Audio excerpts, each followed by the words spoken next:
তেল,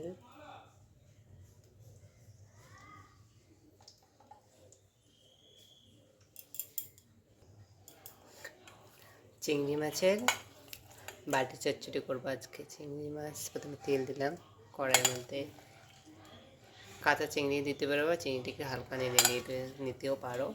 আমার চিংড়ি কাঁচা দিয়ে ভালো লাগে খেতে। চিংড়ি মাছটা দিলাম, কাঁচা পেঁয়াজ, কাঁচা লঙ্কা,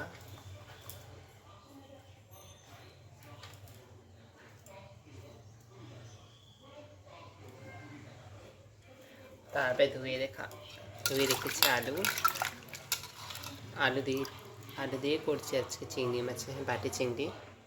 আলু দিয়ে করবো আমি, একটু আলু বেশি দেবো, আমার আলু খেতে ভালোবাসি, তাই আলুর পরিমাণটা একটু বেশি দিলাম। তুমি যদি আলু কম খাও তাহলে পরিমাণটা কম দেবে।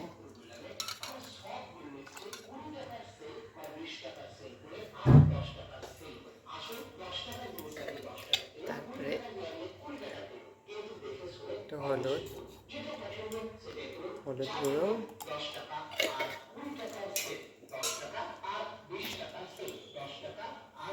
পোস্ত, সর্ষে, সাদা সর্ষে আর কালো সর্ষে দিয়ে এটাকে ভালো করে মিক্স করতে হবে।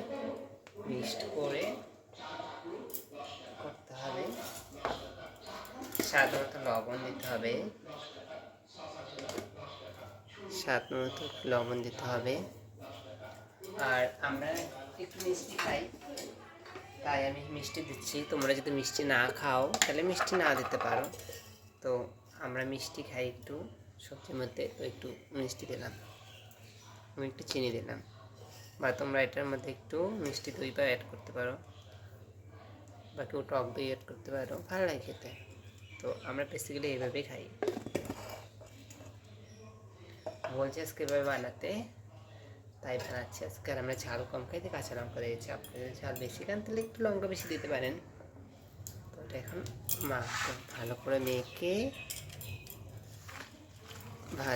মেখে তারপরে বসিয়ে দেব একদম স্লো ফ্লেমে।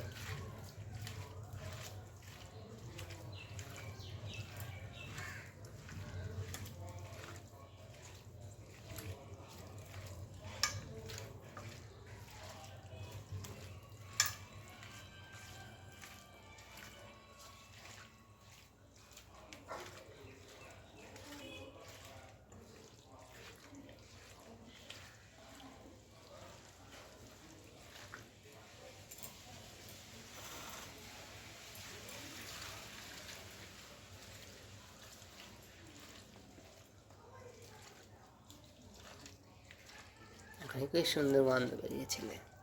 রান্না করার পরে কীরকম টেস্ট হবে সেটা জানাই যাচ্ছে।